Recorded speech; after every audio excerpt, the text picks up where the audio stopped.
Hi అండి. Sunday మనం ఎదురు చూస్తాం కానీ సండే మన కోసం ఎదురు చూస్తుంది. చూసారా ఇటువంటి బట్టల కోసం. మా ఇంట్లో అయితే ఎక్కడ వస్తువులు అక్కడే ఉన్నాయి.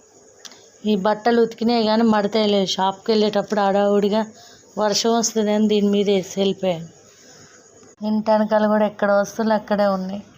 సండే అనుకుంటాం కానీ సండే మనం ఎదురు చూస్తాం కానీ వంటగది ఇలాంటి బట్టలు ఇవన్నీ మన కోసం ఎదురు చూస్తూ ఉంటాయి. అవునంటారా కాదంటారా?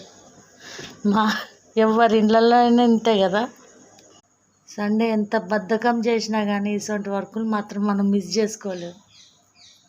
నిన్న వచ్చిన వర్షానికైతే ఎంత క్లీనింగ్ వర్క్ అయితే మిగిలిపోయిందంటే మాకు అంత క్లీనింగ్ వర్క్ మిగిలింది.